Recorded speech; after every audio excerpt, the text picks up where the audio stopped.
Ini ada Rizka ya. Rizka, Latifatunisa, kemudian Hovifah. Selanjutnya Iswatul Ummah, Juliasi, Intan, belum ya. Faiz, kemudian Asabikunal Awal, Ardia, dan Indria. Nah, itu yang belum mengirimkan link. Nah, apalagi linknya meminta akses sepertinya. Linknya itu harus langsung terbuka, seperti contohnya punya Lisdianti. Langsung menuju artikelnya. Terlihat ya, jadi ketika saya akan klik, dia akan lari ke artikelnya atau ke tugas yang berupa Microsoft Word ini. Itu yang pertama ya, jadi saya akan mengecek kelengkapan link. Yang saya tandai kuning segera diisi ya, yang belum mengumpulkan linknya. Nah, ini juga sudah betul ya, punyanya Nur Afni dan Iswatul Ummah juga sudah betul. Elisa juga sudah betul. Nah, yang kedua, di bagian folder tugas 3 ini, terlihat tugas ketiga? Terlihat ya? Terlihat, Pak. Nah, selain tugas kalian masing-masing, apa yang harus ada di sini?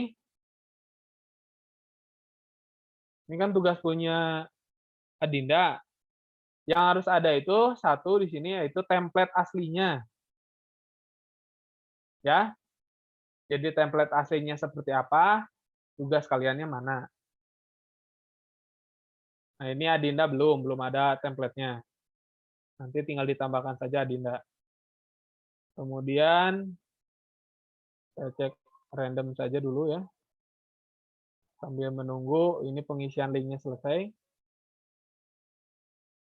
Nah, ini juga belum ya, Ardia. Nah, silakan nanti disesuaikan. Berarti di dalam folder ini ada template dan ada tugas UTS-nya. Yang ketiga adalah, saya ambil salah satu contoh ya. Nah, ini tolong. Saya ambil contohnya dari Lisdianti. Lisdianti ini sudah dalam bentuk format jurnalnya atau belum? Belum, Pak. Belum. Tapi jangan kalau yang belum.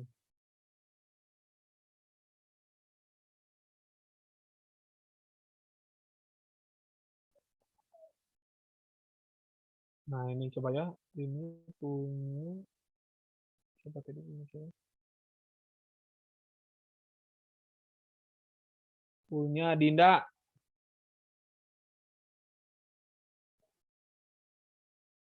Sudah terlihat? Coba saya cek punya Adinda. Sudah ada.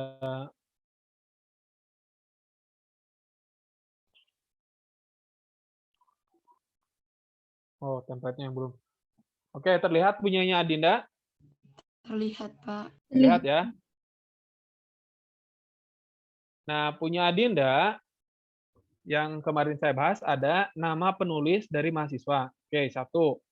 Nama Pak Agungnya sudah ada. Kemudian yang terakhir nama saya. Nah, untuk nama Pak Agung, ini kan ada kode 123 ya. Coba Dinda cek. 123 itu menunjukkan apa, Dinda?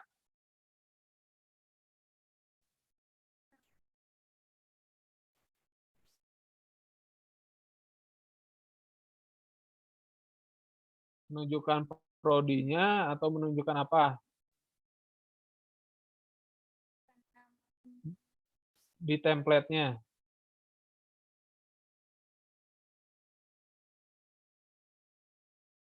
Nih, penomoran ini nih, yang indeks kecil ini. 1, 2, 3. Menunjukkan apa di jurnal aslinya? Di template aslinya?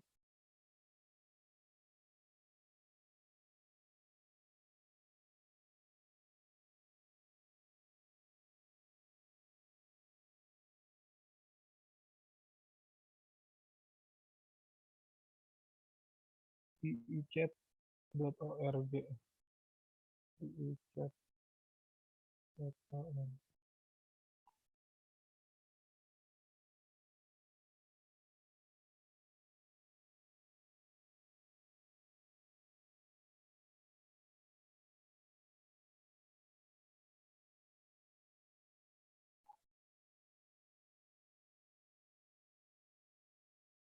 Template jurnalnya di mana ini, Adina?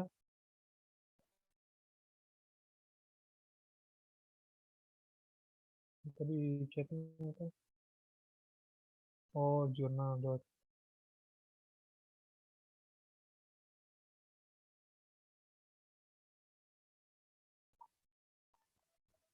Oh, ini. Jadi itu yang lambangnya ini ya. Tapi ini GPTI.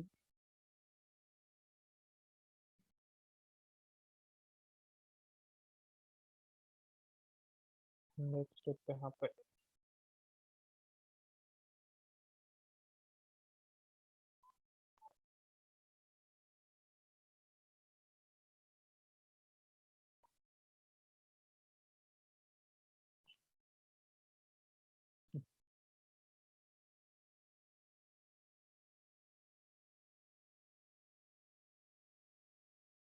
Yang mana ini tuh, Adina?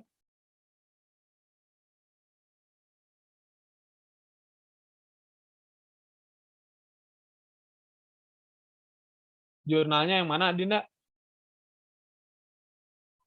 Oh, sebentar.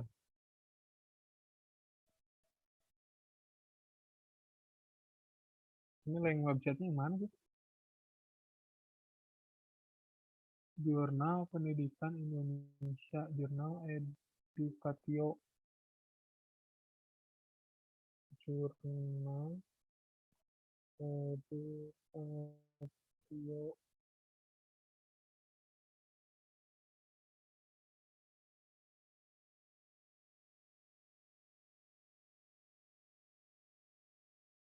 Ini Jurnal Edukatio tuh ini ya. Oh, ini websitenya. Oke. Template, mana template? Oke.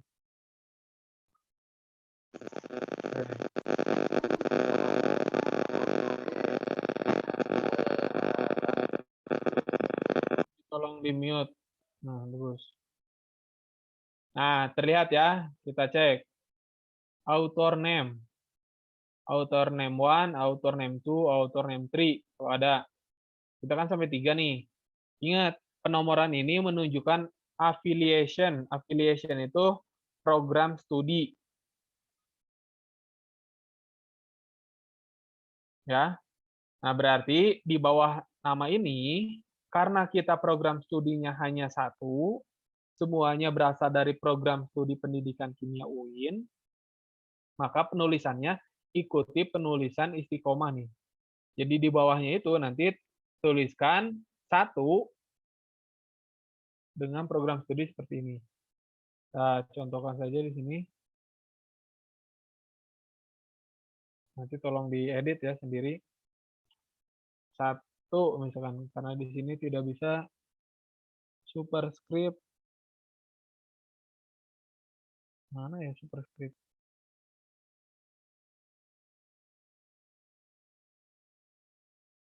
Nggak ada, ini contoh aja lah ya.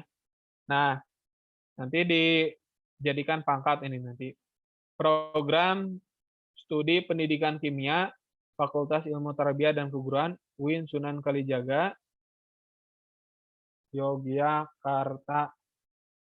Nah, ini untuk afiliasinya, maka ini penomoran tidak perlu.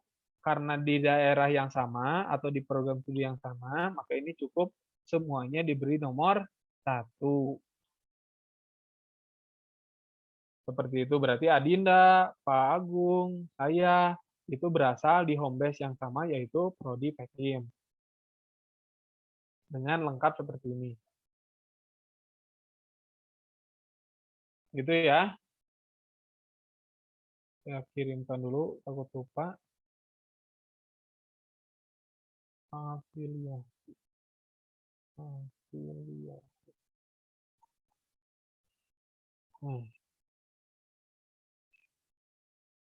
Oke, itu yang ketiga ya. Jadi afiliasinya semua penulis berasal dari program studi yang sama, yaitu pendidikan kimia. Begitupun tadi kelas A ya, itu sama. Jadi meskipun Pak Agung ini berasal dari pendidikan agama Islam, di home base utamanya ya, karena beliau itu prodi di sana, tapi tetap yang kita akui adalah afiliasinya berdasarkan mengajarnya di mana, di Pekim, gitu, untuk mata kuliah ini saja. Jadi disamakan seperti saya contohkan ini punyanya Adinda ya. Nah, begitupun dengan format yang lain. Jika formatnya ada nomor seperti yang Adinda punya, ini ya template-nya. Dari template-nya kan minta nama, author name, kemudian pangkat 1, pangkat 2, dan seterusnya. Kalau tidak, ini disesuaikan yang punyanya istiqomah ya, sudah saja langsung ke afiliasinya mana. Ini tambahkan nanti Yogyakarta.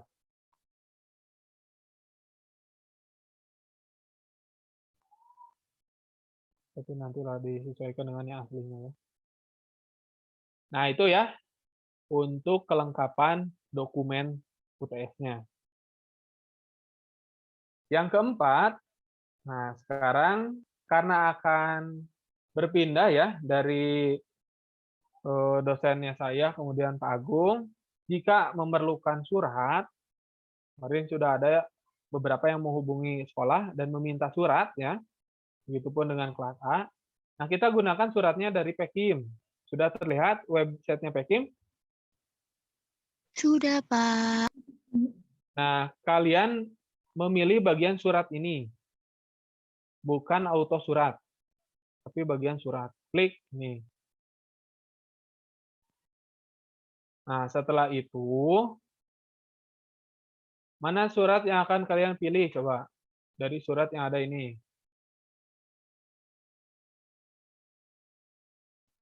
Surat Yang izin mana? penelitian, Pak. Nah, yang ini ya, nanti dipilih ini. Klik. Emailnya harus email aktif masing-masing. Boleh Gmail atau boleh yang dari UIN. Yang terpenting email aktif aja. Kemudian yang terhormatnya diisi kepala sekolahnya. Kepala sekolah yang akan kita tuju, madrasah 1, 2, atau SMA mana gitu ya. Judul penelitiannya berarti ini. Nah, judul artikel kaliannya apa? Selanjutnya nama lengkap mahasiswa, kemudian NIM-nya ya. Pengumpulan datanya untuk pengambilan data apa? Berarti untuk pengambilan data mata kuliah kimia, kurikulum kimia sekolah. Metode pengumpulan datanya akan seperti apa misalkan? Apakah menggunakan angket, mengajar langsung, atau hanya pemberian kuesioner online dan seterusnya ya. Itu dijelaskan di sini. Atau observasi saja, atau disertai wawancara dan seterusnya ya. Nah, ini untuk metode pengumpulan datanya. Program studinya Pak Didin ya, dipilih, kemudian dosen pembimbingnya dipilih saya saja namanya. Kemudian submit, nanti terkirim ke email. Itulah surat yang akan dibawa ke sekolah. Gitu ya. Nah, selanjutnya, tadi ini sudah ya. Nah, selanjutnya, kemarin masih ada yang bertanya, Pak, bagaimana kalau saya Cinta 2? Nah, Cinta 2 itu bukan berarti dilarang ya. Yang kemarin memilih Cinta 2 ataupun Cinta di atasnya, Cinta 1 gitu ya. Yang saya sarankan itu memiliki alternatif jurnal lain. Misalkan, kalau ditolak Cinta 2, ada pilihan atau ada rencana bagi kita memasukkan ke Cinta 3, 4, 5, dan 6. Gitu ya.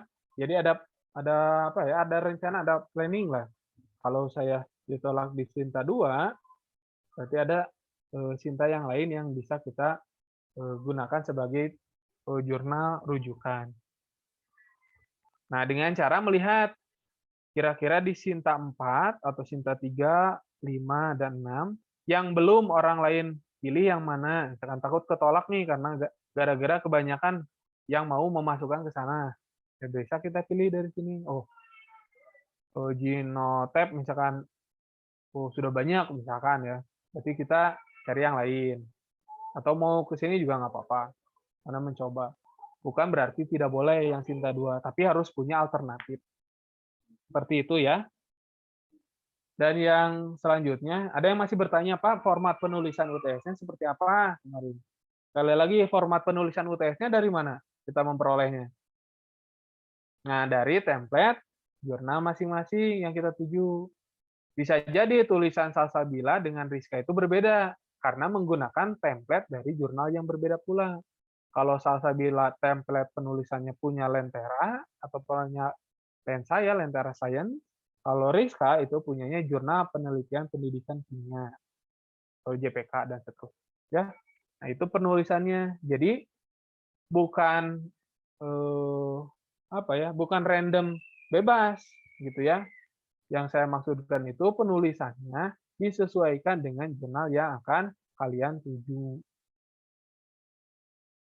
Ya, paham ya sekarang ya? Berarti tidak ada format dari saya, tetapi formatnya justru berasal dari template jurnal yang akan kita tuju. Yang selanjutnya, kemarin sitasi, Pak, sudah dijelaskan. Sitasi dalam satu paragraf harus berapa kemarin? 3. Kalau sitasi untuk metodologi,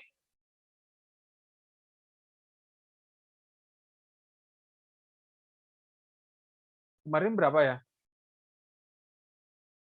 5 ya kan? Minimal 5. Tapi untuk sekarang, daripada tidak ada sama sekali sitasi, ini contohnya punya siapa nih? Tidak ada sitasinya. Punya Adinda nih. Nah, tolong ditambahkan dulu ya, minimal 1. Saya cek punya isi koma. Ada nggak ya?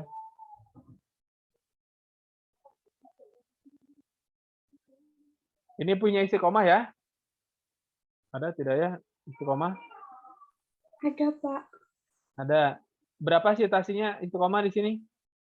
Di metodologi? Itu saya ngambilnya dari jurnal, tapi dari jurnalnya itu ngambil dari pendapat orang, jadi saya citasinya 2.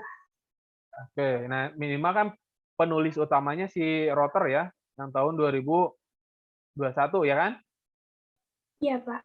Nah, jadi minimal ketika di metodologi kita menyebutkan akan literatur review menurut siapa? Nah, harus berdasar, yaitu menurut Rotter. Gitu ya. Dalam artikelnya si Ari Tantia dan kawan-kawan. Nah, seperti itu minimal di metodologi itu harus ada rujukan utamanya. Nah, nanti tolong ditambahkan dulu untuk Adinda ya. Dan yang lainnya bukan hanya Adinda, ini hanya contoh saja. Nah, pertanyaan terakhir yang sering, Pak, kapan pengumpulannya? Nah, masih ada nih sampai hari ini tadi. Sampai setelah kelas A kuliah. Di kuliah berikutnya, di mata kuliah yang lain, saya dapat WA lagi, Pak, ini pengumpulannya kapan? Karena di kelas A ada pengunduran. Sampai jam 23.59. Nah, tergantung saya berikan kesempatan untuk kelas B ini. Apakah mau sama atau sampai jam 12.00. Jadi di kelas A, banyak yang milih tidak jam 12, karena sesuai template-nya, jurnalnya masing-masing itu belum mereka ya. Ada sebagian, ada 4 atau 5 orang lah, yang penulisannya masih menggunakan template sendiri, bukan jurnal yang dituju. Nah, sekarang kelas B, mau sampai kapan nih? Dari Adinda sampai 23.59. Silakan yang lainnya mau sampai kapan? Batas akhirnya ya. Oke, sepakat sampai jam 23.59 ya? Sepakat, Pak. Sepakat, Pak. Oke. Nanti silahkan masing-masing isi ya, terutama di bagian kolom ini yang saya tandai kuning ya, link jurnal sesuai dengan formatnya masing-masing. Jadi tidak ada lagi yang bingung menuliskan tugas UTS-nya dalam format yang mana. Nah, saya tidak memberikan format, tetapi yang akan kalian gunakan yaitu format jurnalnya masing-masing. Kemudian yang kedua, pastikan dalam satu paragraf itu satu pokok bahasan dan memiliki minimal 3 citasi. Ya, kita lihat contoh punyanya tadi apa? Isi koma ya ini. Nah, ini ada 1, 2, 3, 4. Nah, ini berarti lebih dari 3 nih. Tuh, 2 ya kurikulum. 3, 4.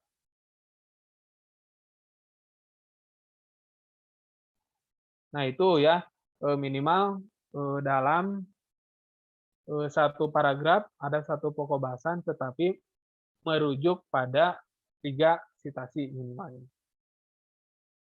Dan yang selanjutnya, jika kalian belum terbiasa menggunakan bagian otomatis ya, spelling atau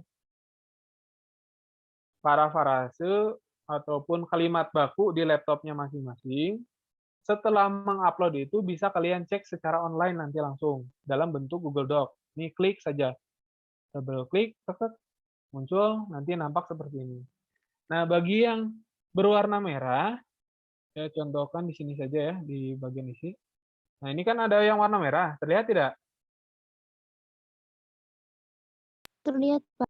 Terlihat ya. Nah, silakan kalian rubah secara otomatis menggunakan bantuan dari Google Doc-nya Google. Ya, dilakukan. Nih, karena yang dimerahin itu tidak sesuai dengan UEBI ya, penulisan bahasa Indonesia yang baku. Nah, berpikir. Dilakukan gitu ya. Memprediksi, salah ini memprediksi dan seterusnya ya. Memiliki kemampuan gitu. Dan seterusnya ini punyanya si koma ya. Nah, nanti dilihat secara online saja. Kalau belum punya autocorrect di Microsoft Word masing-masing atau di laptopnya masing-masing. Di kelas karena ini menunjukkan tempat dipisah. Dipraktekkan, bukan praktik tapi praktek. Dan seterusnya ya. Bagi yang penulisannya yang salah.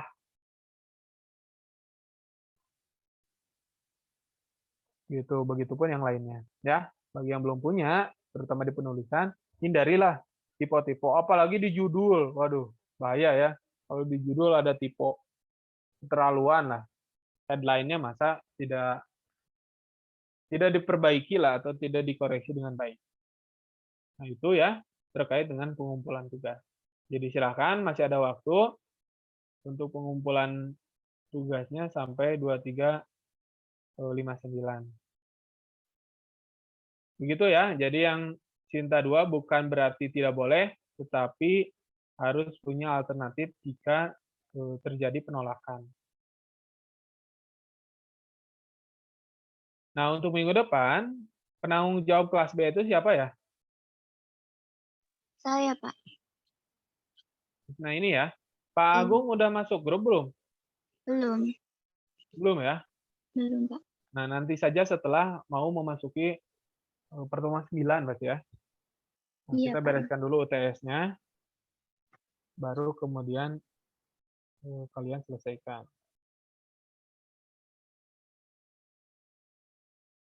Nah, saya udah lupa ya.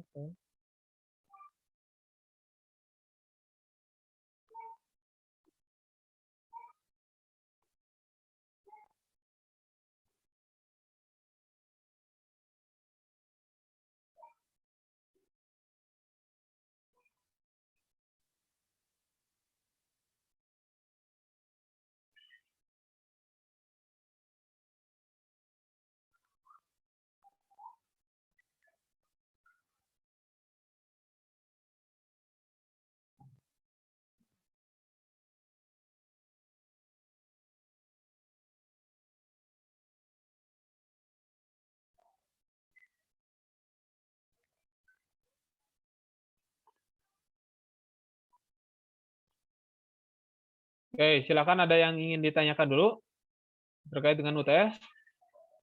Cukup jelas ya. Formatnya format jurnal masing-masing. Kemudian ada citasi dalam satu paragraf, minimal 3. Kemudian di bagian metode juga sama, minimal ada 1. Kemarin 5 ya saya, sekarang dikurangi minimal ada 1. Kemudian untuk kebutuhan surat, kita menggunakan suratnya Peklium. Oh iya, ini belum dikirim. Yang dipilih itu saya nanti ya, sebagai dosen pembimbingnya. Surat.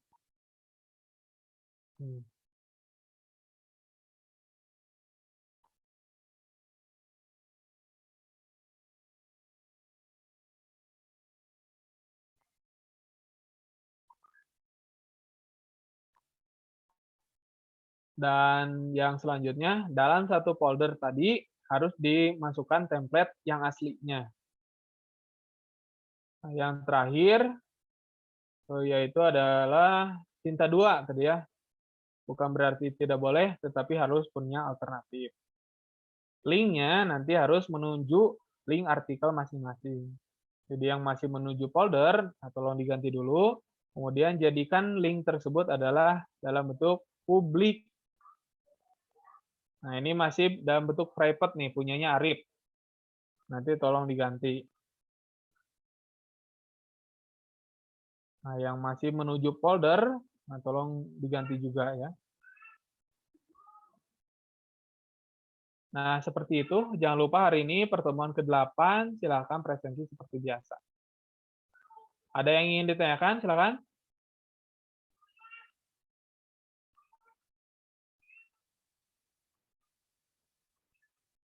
Cukup jelas? Halo?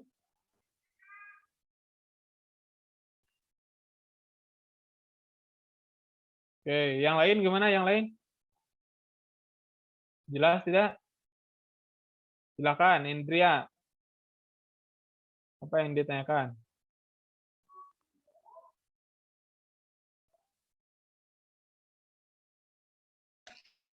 Pak, saya izin bertanya, boleh nggak, Pak? Nah, silakan, Faiz. Indria nanti di chat ya kalau tidak nyala mikrofonnya. Gimana, Faiz? Saya itu kan bingung ya, Pak. Apa namanya kan yang miskonsepsi. Nah, kemarin kan Sinta 2, terus saya udah dapet template yang bukan di Sinta 4. Terus kan mengenai judulnya, kemarin itu kan masih belum ketemu contoh soalnya, toh, Pak. Nah, kemarin saya tuh nyari jurnal, terus ketemu itu tentang kelautan, tapi itu yang diidentifikasi itu calon guru. Nah, kan sedangkan saya kan mau ke siswa. Sedangkan setelah saya analisa jurnalnya itu, kayak isinya itu lebih berat gitu loh, Pak.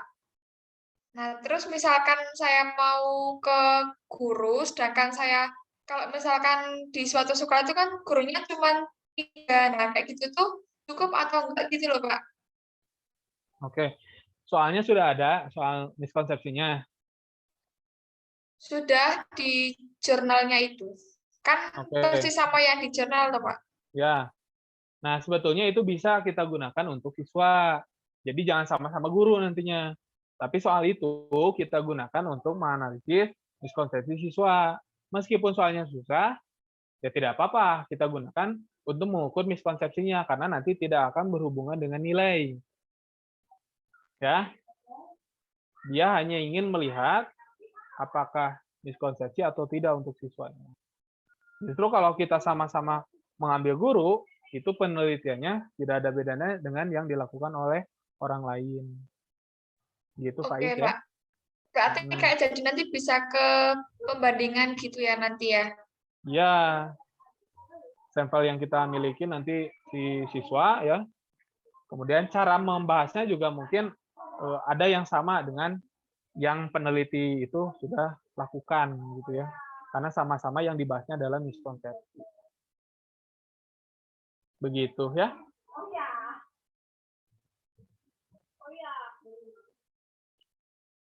Gimana, Faiz? Cukup jelas? Iya, Pak. Terus kan misalkan nanti analisa itu cukup satu kelas aja kan, Pak, dengan kapasitas 32 anak. Ya, cukup satu kelas saja nanti. Terus kan kita kan kalau misalkan penelitian kayak itu kan butuh lama toh Pak. Berarti nanti kan di hasil bahasanya kan mestinya juga lama Pak.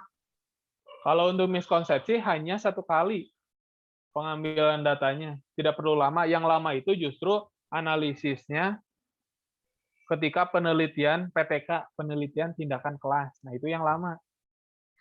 Oh, berarti saya kayak ngasih soal, terus nanti saya analisa sendiri gitu toh Pak.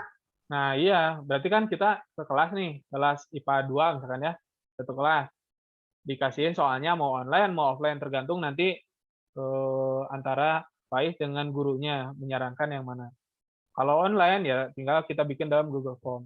Selesai mereka mengisi, kita langsung analisis. Tidak perlu kan mereka tahu mereka itu miskonsepsi atau tidak.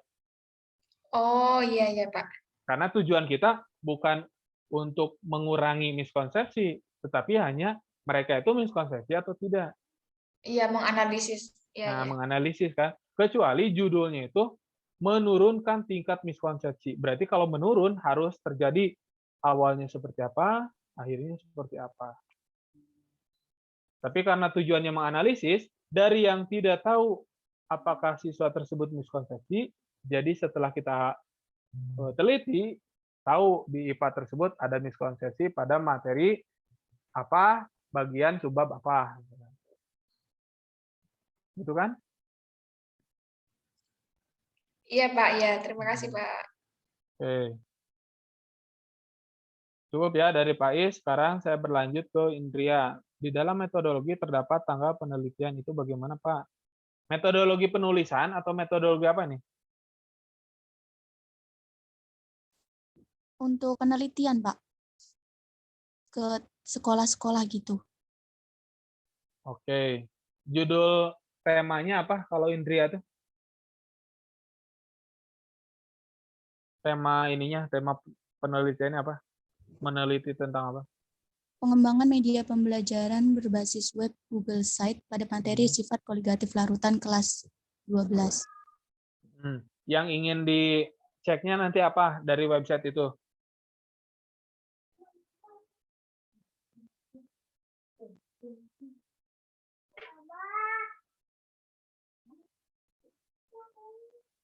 Ini kan websitenya udah jadi nih, misalkan.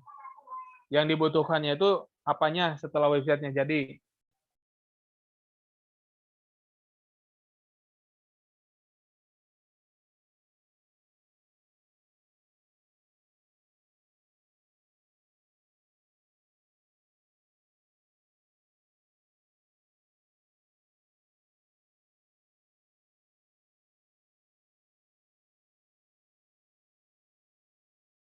Coba Indria, dari websitenya ini sudah jadi.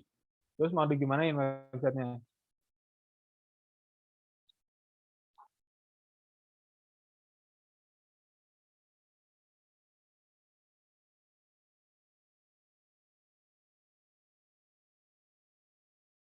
Masih di mute, Indria.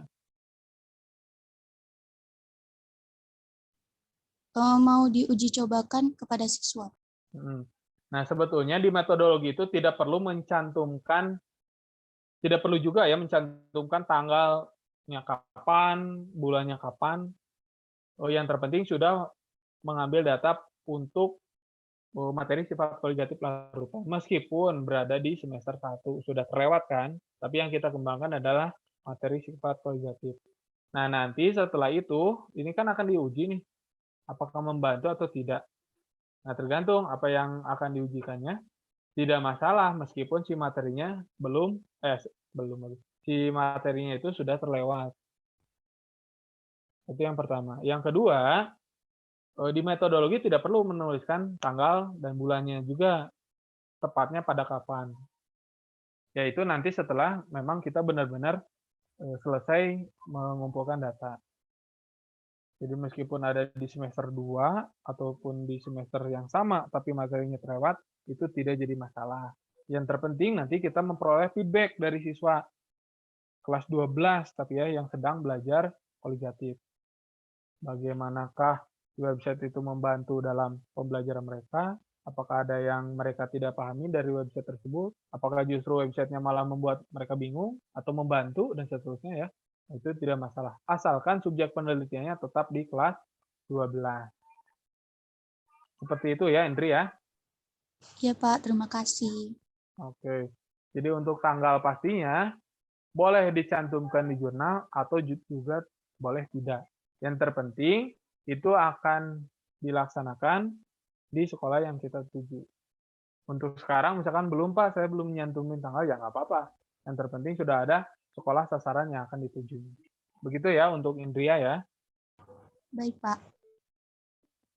Selanjutnya, Bapak kan saya tentang soal esai berbasis hot. Nah itu kalau soalnya buat sendiri nggak apa-apa. Nah, Adinda yang ditelitinya apa dulu? Pengembangannya kah? Atau kemampuan host-nya kah? Atau tentang apanya?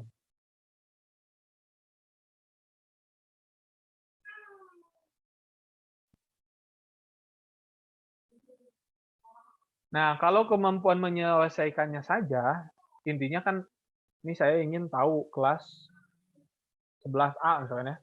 11A itu saya ingin tahu apakah mereka tuh memiliki kemampuan tingkat tinggi atau masih low ya, lower order thinking skill. Kemampuannya masih rendah lah.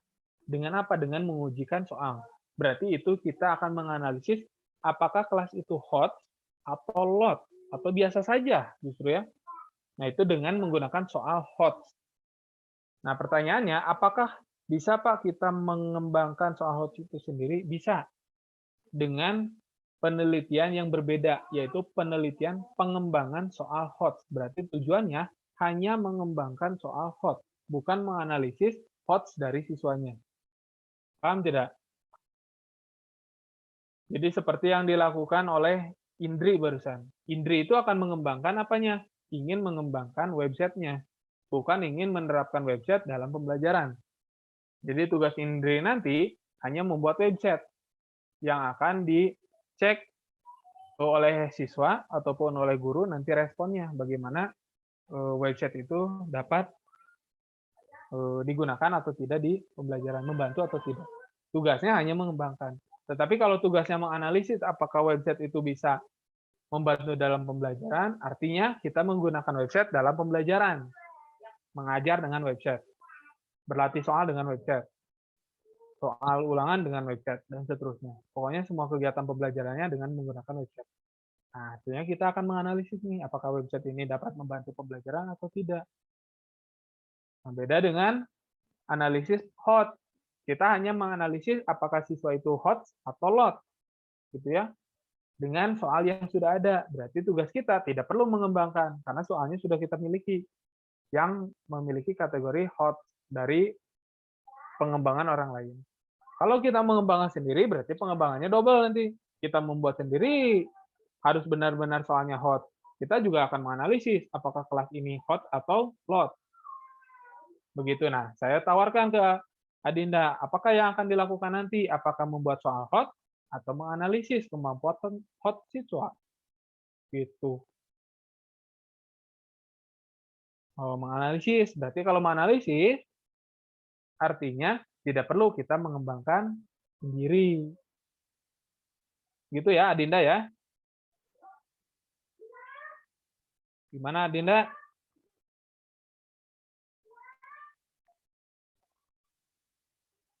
Jadi kalau mengembangkan sendiri, yaitu termasuk step yang double. Kita harus membuat sendiri, kita juga harus menganalisis kemampuan hot yang dimiliki oleh siswa.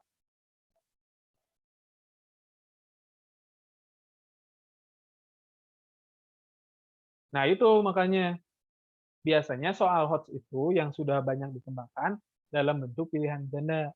Tapi apakah mereka pernah melakukannya di SMA tujuan kita? Nah, itu kan yang belum tuh. Ya, mereka itu hanya mengembangkan, nih soal hot berupa pilihan ganda. Daripada ribet-ribet kita mengembangkan yang baru, lebih baik soal yang sudah ada di jurnal ini, meskipun pilihan ganda, kita terapkan, kita uji cobakan nih di sekolah tujuan kita. Bagaimana hasilnya? apakah kelas yang kita uji cobakan itu benar-benar sudah memiliki kemampuan tingkat tinggi atau masih rendah. Nah, itu lebih mudah. Jadi kita tidak perlu susah-susah. Apakah soal ini HOTS atau soal pilihan ganda biasa yang nantinya akan kita uji coba. Gitu. Saran saya untuk Adinda ya, kalau sudah menemukan soal pilihan ganda yang hot, ya kita terapkan saja untuk menganalisis kemampuan siswanya. Maka judulnya, saya sambil perlihatkan ya ini. Sudah terlihat ya Adinda ya?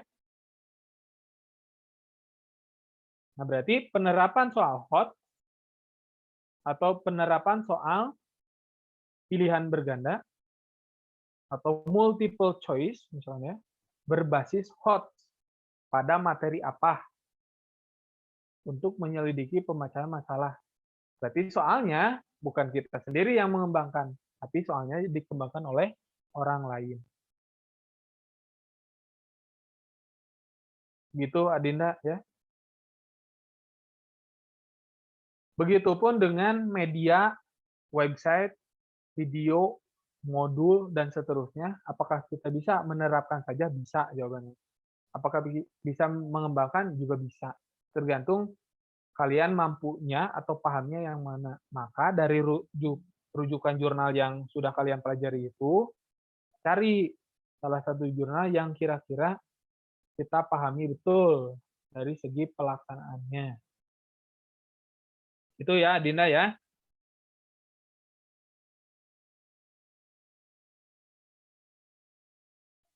Daripada susah mencari dan membuat sendiri ya, lebih baik gunakan yang Pilgan. Oke. Ada lagi yang lain?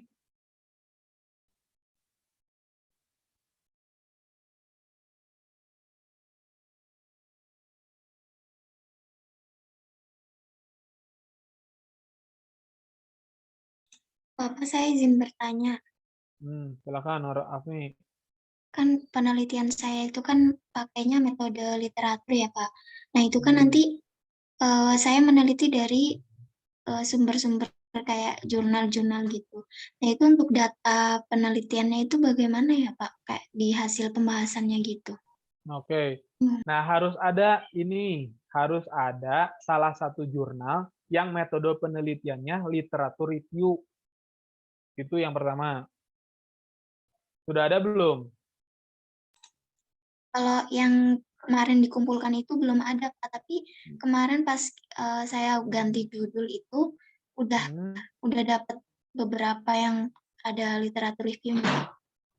Oke, bisa ditampilkan nggak sekarang? Atau dikirimkan ke grup, coba. Yang apa, Pak? Yang literatur review, jurnal literatur review.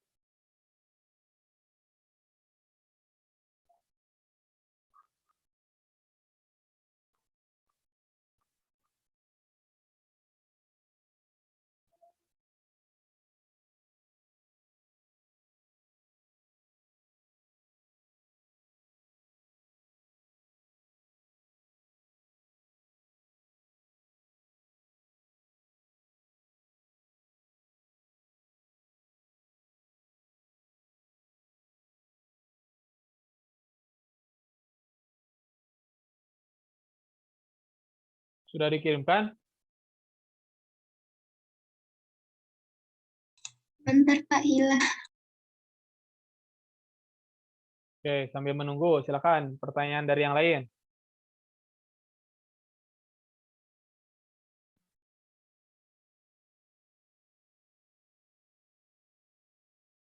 Silakan, kalau yang mikrofonnya bermasalah boleh di-chat.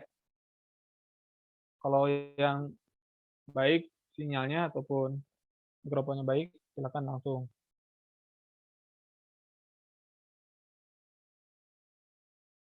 Silakan sambil menunggu Rafni. Bapak, mohon maaf sebelumnya, tapi yang saya kirim itu apa materinya bukan materi tentang kimia. Oke. Ini ya yang sudah dikirim dokumen 3 ya? Ya, Pak. Oke, diterbitkan di webinar. Ini berarti conference. Bukan jurnal website berbasis jurnal ya.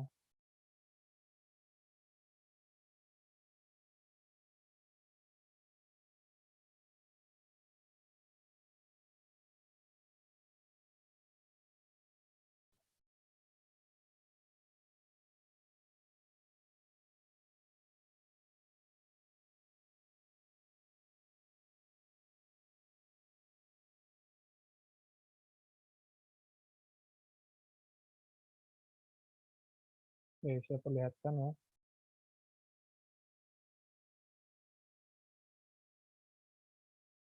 Nah, ini nih.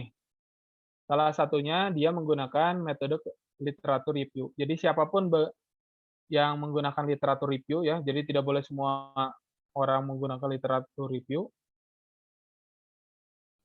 Kalian harus baca dulu jurnal yang sudah membuat artikel di jurnal ya, bukan seperti webinar series ini yang menggunakan analisis literatur review. Saya ambil contoh ini saja dulu ya.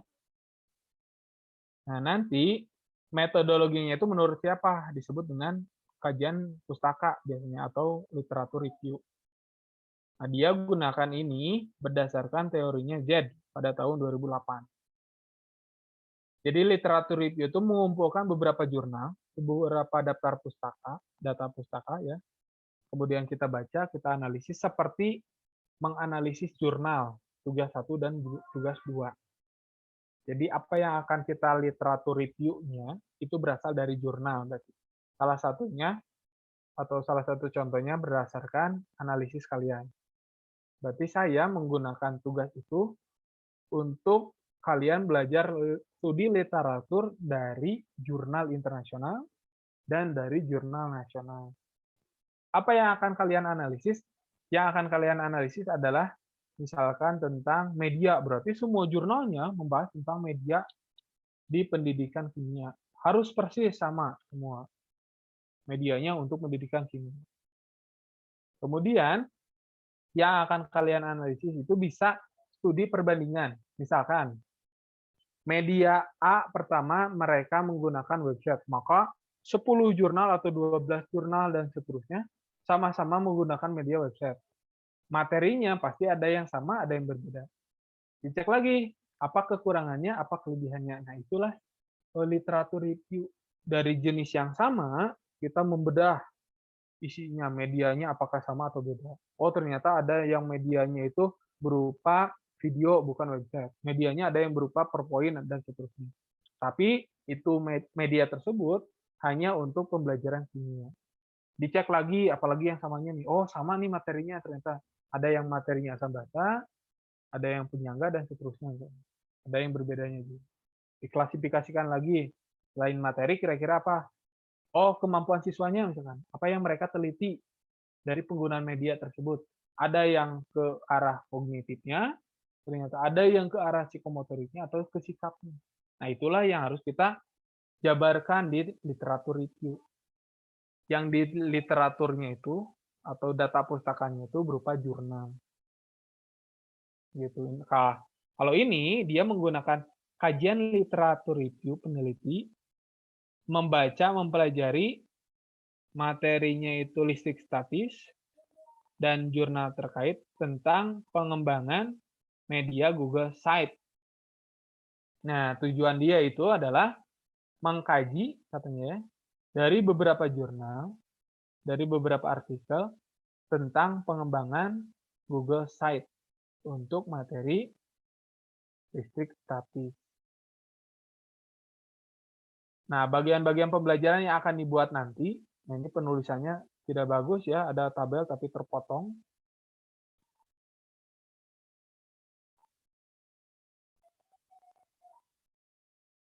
Nah, ini ya, jadi Google Site-nya itu minimal dia akan menampilkan seperti ini. Ini kan sudah kita pelajari di pembuatan Google Site di teknologi kan. Ada KD, KI, dan seterusnya. Bahkan kita lebih banyak dan masih berjalan sampai sekarang kan. Kemudian sampai semuanya ya. Tampilan referensinya. Sampai daftar daftar penulis kalau kita ya. Nah, ini dikaitkan dengan literatur review yang sudah kita baca. Bagaimanakah kekurangannya misalkan dari Google Site? Apa sebaiknya yang harus kita hindari ketika mengembangkan di Google Site? Nah, itu harus berdasarkan dari literatur review. Produknya sudah jadi? Tentu saja belum ini ya, karena masih rancangan yang dikaitkan dengan literatur review. Maka penelitian berikutnya pasti akan melakukan pengembangan Google Site. Bukan lagi literatur review tentang Google Site. Nah, seperti itu ya, Nur Afni ya. Kalau untuk literatur review. Yang agak susahnya, bukan tidak mungkin ya, literatur review itu harus banyak referensinya terkait data literatur review. Paling mudah itu nyari di Google Scholar untuk contohnya saja ya.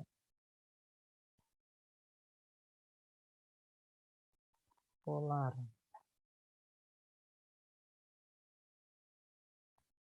Artikel literatur review.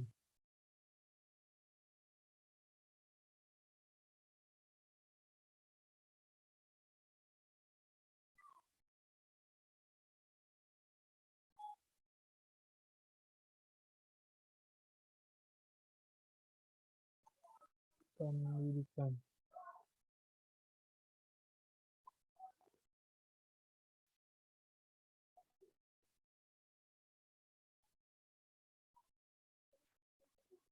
Bisa di-download ya.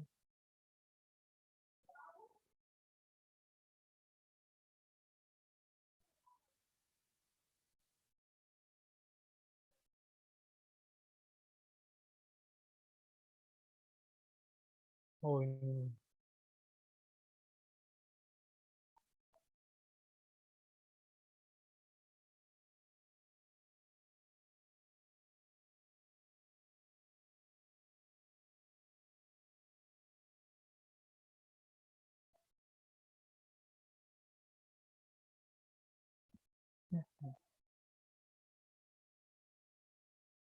Ini. Nah ini sudah terlihat belum Nur Afni? Sudah, Pak. Ini dari Jurnal Obsesi, Jurnal Pendidikan Anak Usia Dini, PAUD berarti ya. Pembelajaran dalam pendidikan anak usia dini pada masa COVID, sebuah literatur review. Jelas kan? Di sini dia katakan bahwa ini bukan penelitian yang dia lakukan pure, tetapi merupakan literatur review. Apa yang harus kita cek selanjutnya? Yang harus kita cek itu adalah metodologi. Bagaimana cara mereka menulisnya. Nah, ternyata ketika kita akan menulis literatur review, lihat ya, penulis menggunakan pendekatan kualitatif studi pustaka. Teknik yang digunakan adalah literatur review dengan tahapan. Nah, dengan tahapan ya, meliputi pencarian teori dan referensi kepustakaan yang relevan dengan topik yang akan dikaji. Sebagai gambaran, dia menggunakan teknik seperti ini. Sudah terlihat ya? Tahapannya dia menggunakan dua kata kunci katanya ya. Nih, kata kunci yang pertama adalah pembelajaran selama masa pandemi. Kata kunci kedua, pembelajaran anak usia dini. 200, 200. Pasti kan tereduksi tuh. Tidak mungkin ada 200 yang membahas tentang pembelajaran anak usia dini. Maka dia screening. Ternyata yang nyambung itu ada 17. Yang membahas pembelajaran anak usia dini, yang membahas juga pembelajaran pandemi. Gitu kan? Ini terlihat ya. Dari Sinta berapa nanti kalian menentukannya. Tergantung dapatnya dari Sinta berapa. Dia dapatnya dari Sinta 1 sampai 3. Setelah itu, yang termasuk tema yang dia inginkan, kan temanya tadi apa? Nih, pembelajaran anak usia dini selama masa pandemi. Lebih spesifik lagi. Yang masuk kriteria menurut dia adalah 13. Ya kan? Ternyata dari 13 tersebut, 11-nya nasional dan 2-nya internasional. Baru kita lakukan analisis dari jumlah 13 ini. Gitu ya. Sudah terbayang belum, Afni? Kalau literatur review itu seperti apa? Sudah, Pak. Tapi berarti kalau misalnya saya lebih merujuk ke literatur review-nya saja, berarti perlu ganti judul gitu ya, Pak, sama metode? Atau gimana? Iya. Kalau fokus utamanya bukan meneliti ke sekolah, bukan melibatkan siswa, hanya sekedar literatur review gitu ya. Berarti minimal merujuk seperti ini ke jurnal-jurnal yang sudah dipublish. Dia kan akan melakukan pembahasan nih berdasarkan 13 jurnal yang tadi ya. Oh, pola pembelajaran selama pandemi ternyata dari 13 jurnal yang diteliti itu, menurut salah satunya dari Randy Tiara dan ini menghasilkan pola seperti ini. Ada yang menggunakan WhatsApp, Zoom, kunjungan ke sekolah langsung, karena kan ini PAUD, ya, anak usia dini. Belum tentu SD, SMP, SMA juga melakukan yang sama. Kemudian dibahas, yang membahas tentang kunjungan visit misalkan, dari berapa jurnal saja. Oh, ternyata hanya beberapa jurnal yang membahas pembelajaran pandemi untuk PAUD itu menggunakan metode home visit. WA ada juga dari 13 itu yang membahas. Tidak semuanya yang membahas. Ada yang menggunakan pembelajaran bergilir, hanya berapa nih? 1, 2, 3, 2 ya double, 3, 4. Tuh, dari 13 jurnal yang menelitinya tentang pembelajaran PAUD selama pandemi dengan pembelajaran bersif hanya 4 jurnal. Itu yang saya maksudkan, kelompokkan sendiri sama penelitinya. Melalui tayangan televisi TVRI dulu pertama kali pandemi nih. Ada siaran yang jam 7 sampai jam berapa untuk PAUD. Ada ya kalau yang pernah lihat jam berapa sampai jam berapa SD, MTS, SMA, dan seterusnya. Ini juga ada yang membahas di jurnalnya. Dari jurnal siapa saja? Asani. Masih Asani ini. Tabania. Dari 13 yang tadi ya. 2, 3, 4, 5, 6, 7, 8, 9, 10. Oh, dari 13 bahas 10. Oh, ini mah Zoom nih. Berarti yang TPRI mah hanya 3 orang. Nah, gitu. Nah, itulah yang disebut literatur review. Dari 13 jenis penelitian yang sama, kita klasifikasikan lagi. Ke dalam apa dia mengklasifikasikannya? Ke dalam pola pembelajaran selama pandemi. Jadi kalau kita tidak tahu isinya, kita tidak mungkin bisa mengklasifikasikannya berdasarkan persamaan atau berdasarkan perbedaannya. Begitu ya, Nur Afni ya. Bapak, berarti kalau misalnya saya kan pakai literatur review, tapi pada judul saya itu kalau dicari yang tentang literatur review itu belum ada, Pak. Tapi kalau melenceng kayak yang tadi, yang saya kirim di grup itu boleh nggak, Pak? Maksudnya Melenceng sebagai gimana? sebagai Oh, sebagai rujukan. rujukan. Boleh kalau sebagai rujukan. Untuk datanya itu minimal berapa jurnal ya, Pak? Untuk yang diteliti. Untuk yang literatur review, Iya, Pak. ya minimal itu 10 biasanya kalau untuk literatur review. 10 itu merupakan proses akhir ya. Nih, 10 itu harus di sini posisinya nih, di tahap akhir. Tapi mencarinya tergantung mampunya dari berapa. Nah, minimal biasanya kalau literatur review itu menggunakan 10 jurnal utama untuk bagian ini saja, bagian pembahasan. Bukan berarti di dapusnya hanya 10. Kalau di dapusnya pasti lebih dari 10 lah. Karena kan ada pendahuluan, metodologi, dan seterusnya. Tapi kalau untuk membahasnya, dia akan membahas 10 jurnal terkait sesuai dengan kriteria minimalnya. Begitu ya, Nur Afni ya. Baik, Pak. Terima kasih. Oke, jadi kalau literaturnya 10, bukan berarti di dapusnya ada 10 ya. Nah, nanti tolong hitung sendiri. Saya sudah berikan contoh ini ke WA-nya Nur Afni ya. Silakan, pertanyaan yang lain. Pak, saya izin bertanya. Silakan, Salsabila. Punya saya kan juga literatur review mengenai penerapan problem-based learning terhadap kemampuan HOTS siswa, Pak. Nah, itu dalam jurnal yang saya ambil nanti itu problem-based learning-nya tuh harus mengajar mengenai kimia atau boleh fisika sama matematika gitu, Pak? Nah, sebaiknya karena sudah literatur review, itu kan nanti literatur review itu ada yang membahas tentang PBL saja. Ya kan? Paham nggak? Iya, Jadi Pak. PBL-nya itu tidak hanya kimia, fisika, biologi, dan sebagainya. Nah, tugas yang meliteratur review itu harus sampai ke dalam PBL-nya untuk kimia. Nah, kalau masih umum berarti belum berhasil meliteratur review. Paham tidak? Paham, Pak. Nah, jadi kalau sudah mencari ada 200 lah misalkan artikel yang membahas tentang PBL.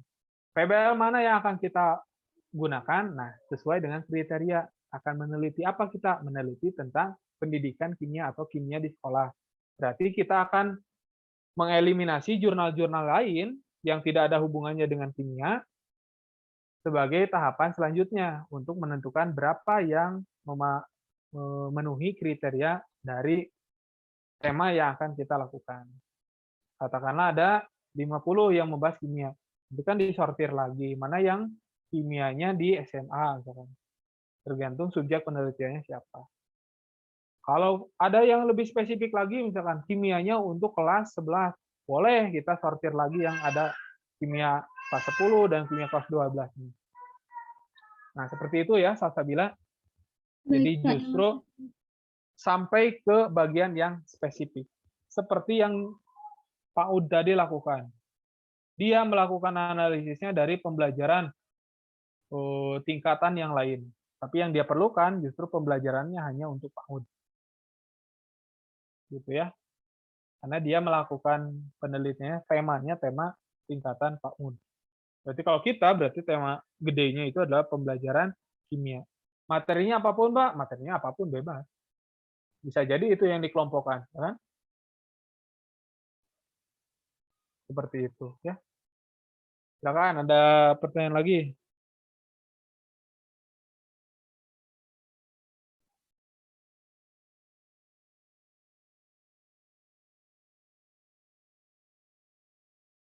Tidak ada?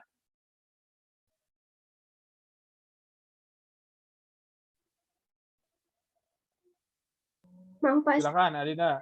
Oh iya, silakan. Siapa? Koma. Ya, kan itu saya juga literatur review Pak. Nah, kemudian di metode itu saya sudah menulis kriteria penerimaan artikel adalah artikel dari tahun 2012 sampai 2022 dengan topik pencarian utama kurikulum 2013. Kemudian dipersempit menjadi HOTS dalam kurikulum 2013, kemudian dipersempit lagi menjadi model dalam kurikulum 2013 yang dapat digunakan untuk meningkatkan HOTS peserta didik. Jadi nanti kalau di modelnya itu saya nggak perlu bahas kimia semua ya Pak, jadi kayak bebas gitu atau harus kimia juga? Oke.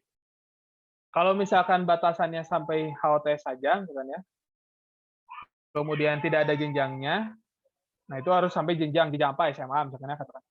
Kalau bisa sampai ke kimianya. Nah takutnya literatur review-nya dianggap oleh jurnal penerbit nanti tidak spesifik. Nah lebih baik kalau memang memungkinkan sampai menemukan khusus untuk pembelajaran kimia itu lebih bagus. Gitu ya Istiqomah ya. Baik Pak, terima kasih. Oke. Tadi siapa yang di chat? Oh, Adinda. Gimana Adinda?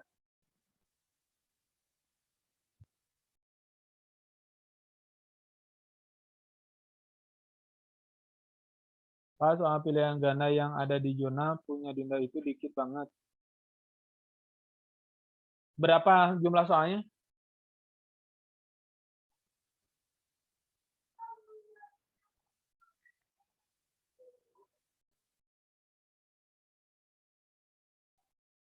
Coba nanti hubungi penulisnya ya, melalui email ataupun mencari yang lain. Yang dimaksudkan menggunakan instrumen orang lain itu bukan banyak atau sedikitnya, tapi sudah dinilai atau belum. Maka sudah dikatakan layak ini tuh soal hot atau bukan. Itu ya untuk menjawab pertanyaan Dinda, katakanlah misalkan Pak hanya dia itu ternyata hanya mengembangkan 7 soal saja di jurnalnya. Dan sudah ada nilai validasi, reliabilitas gitu ya, keajigan soalnya, dan dikatakan bahwa soal yang layak atau soal yang dikatakan hot dari pengembangan orang lain itu hanya 7 saja. Berarti meskipun 7 soal itu sudah dikatakan soal berbasis hot. Daripada banyak belum diuji, itu bukan berarti soal yang hot. Karena soal HOTS itu tidak hanya susah, tetapi ada kriterianya sendiri. Makanya penelitian pengembangan kakak tingkat kalian juga ada yang mengambil tentang HOTS. Karena itu salah satu penelitian yang spesifik hanya untuk mengembangkan soal berbasis HOTS. Ya, maka di penelitian-penelitian skripsi dibolehkan salah satu temanya yaitu tentang penelitian pengembangan soal berbasis HOTS. Gitu ya, karena mengembangkan soal HOTS itu tidak mudah ya. Tidak semua orang bisa membuat soal tipe HOTS. Bisa membuat soal PG tapi belum tentu itu HOTS. Gitu ya. Itu Adinda ya, kalau ada soalnya sedikit tetapi memang itu sebuah hasil pengembangan yang sudah diujikan dan dikatakan bahwa soal itu HOTS, nah boleh saja itu digunakan, gitu ya. Jadi bukan soal sedikit atau banyaknya, tapi soal itu benaran HOTS atau tidak. Nah itu yang harus dipastikan kebenarannya, gitu ya. Silakan pertanyaan lain. Ini sambil diisi ya link yang tadi ya. Bagi yang belum membuat folder juga apalagi ya. Sudah menentukan judulnya juga dan link dokumennya ya. Tolong segera diupdate berdasarkan template masing-masing. Ada lagi? Silakan. Suara saya masih terdengar? Masih, Pak. Ya. Silakan, ada pertanyaan lagi? Atau cukup jelas?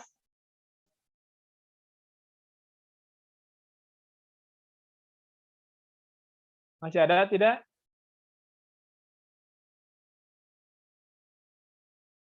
Cukup jelas? Halo? Jelas, Pak. Jelas ya?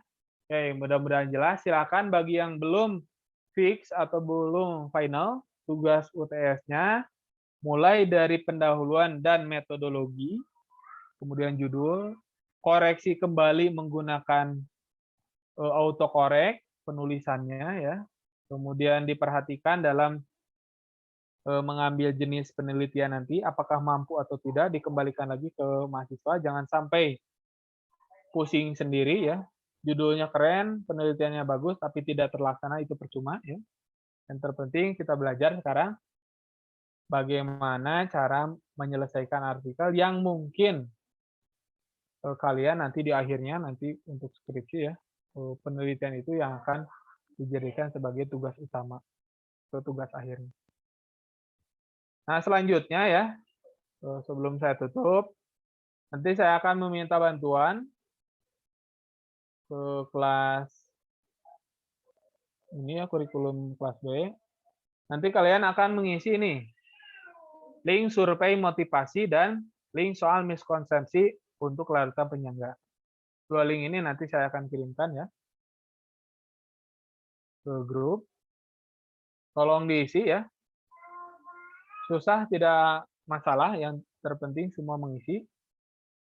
Ini saya kirimkan ya. Nah, nanti akan berupa survei motivasi seperti ini.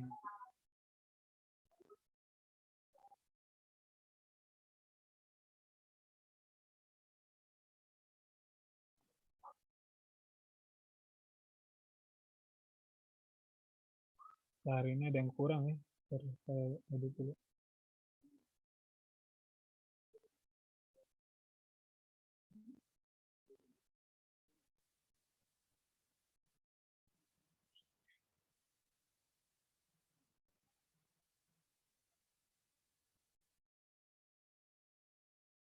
Oke, masuk.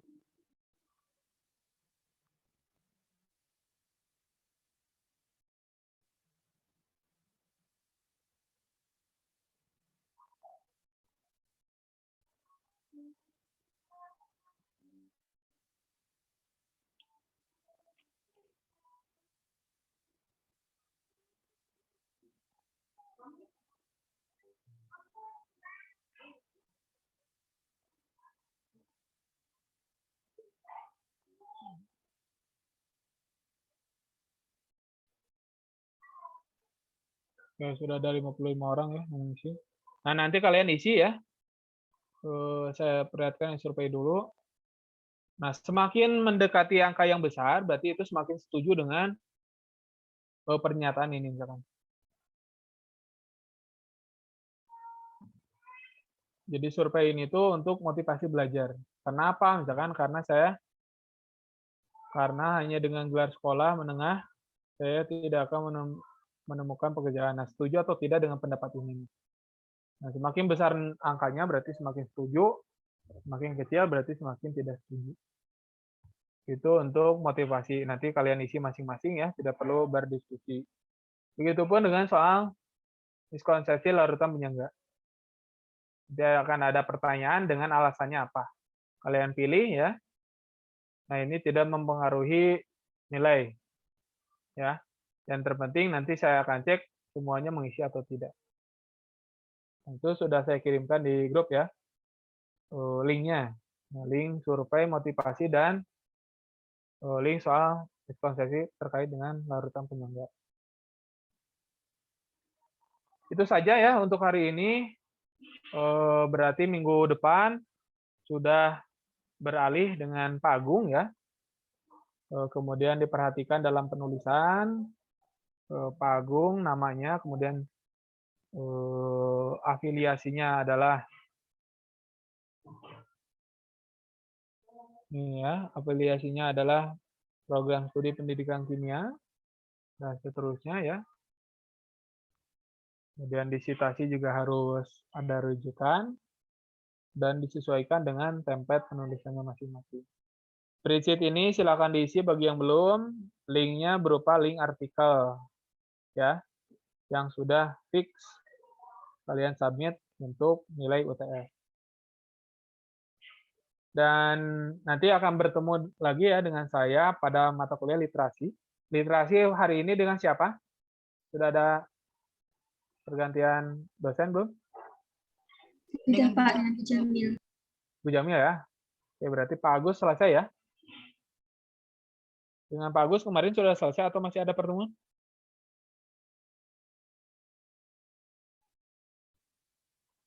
Sudah ya, oke. Nah, nanti 3 pertemuan lagi dengan Bu Jamil, sisanya dengan saya sebelum nanti kalian presentasi ya hasilnya. Kalau Pak Jamharis yang di literasi itu apa? Yang UKOM? Pengumpulan tugas atau apa? Yang ada nama-nama yang disebutkan, yang sudah submit UKOM.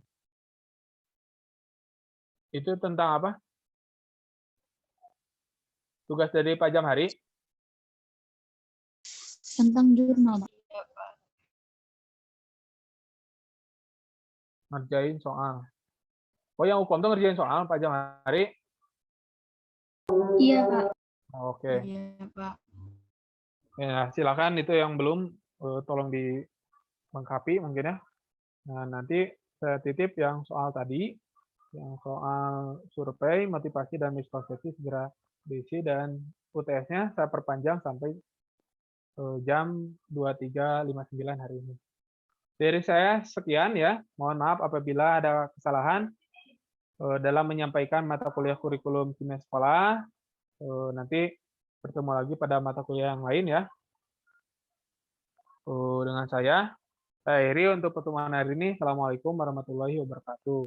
Waalaikumsalam warahmatullahi Waalaikumsalam warahmatullahi wabarakatuh. Terima kasih, Pak. Oke, izin lip ya.